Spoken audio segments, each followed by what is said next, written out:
2018 Kia Niro. Now this is an electric vehicle and hybrid.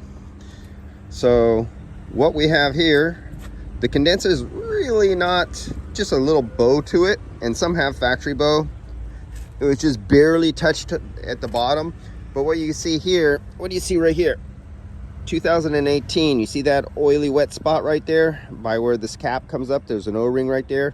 And look at this nice wet oil here. At least it's not shiny wet oil, but it's a 2018, and the refrigerant charge should be 550 grams. I only pulled out 290 grams out of the system.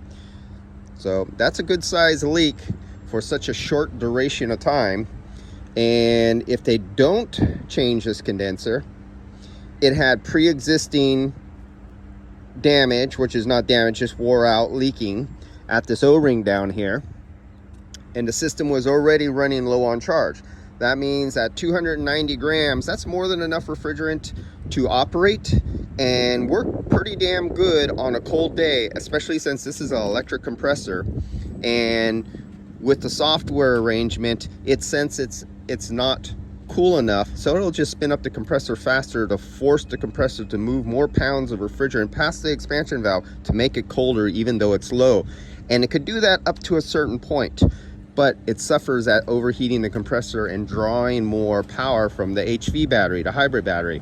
So in this condition, you have to notate things. Take a picture, document how much refrigerant was missing.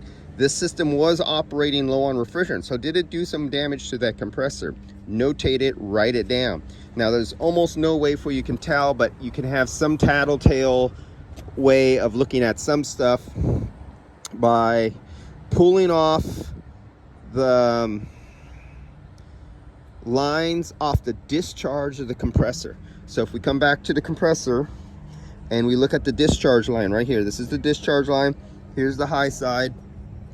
It's dropping in right to here, then it's going down on this one, and the discharge is coming up, and the discharge is losing some of that heat into the coolant, into the glycol. So here's the glycol tank. So it's losing and dropping. It's not relying entirely on the condenser. It's going through a glycol plate heat exchanger first, then it's coming back out, and now it's going into the condenser. Did you catch that?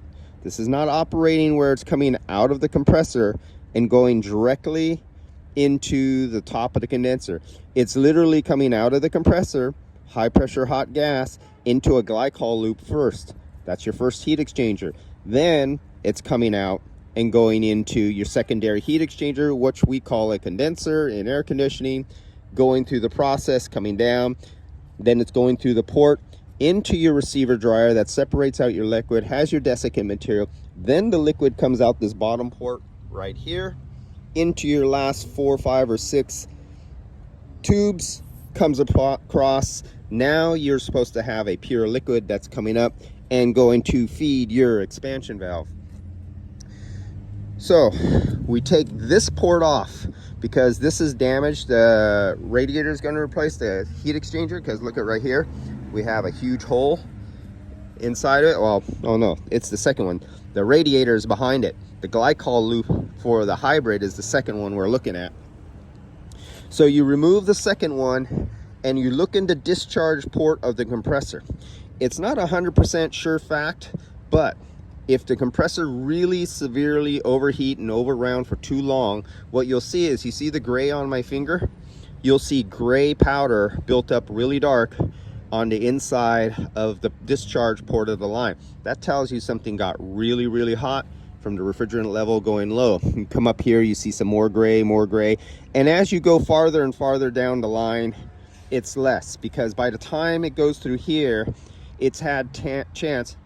These condensers, microchannels, they are your first filter. They will act as a filter and filter out a lot of particles. So by the time it does its thing and hits the filter and the desiccant material and the little filter in here, and it comes out here, it might not be so gray on this side. It'll be gray going in, but not so gray coming out. That's because this did a really great job at using up and taking up and absorbing and coating the inside of all the surface material with the gray burnt matter. So you notate that down. If you take it apart and you look inside and it's gray, say, you know, you could definitely say compressor was running low on refrigerant. Potential damage has already been done by visual indication. And knowing that it was low on refrigerant, you prove that by recovering it, but you recovered it and weighed it and documented it. So you cover your ass because there was already a previous condition going on here. All right, guys, I'll see you later. I'm at one of my favorite shops here, and the shops where some of the most happy employees I see who really like working here, and this is one of the better places. All right, guys, see you later.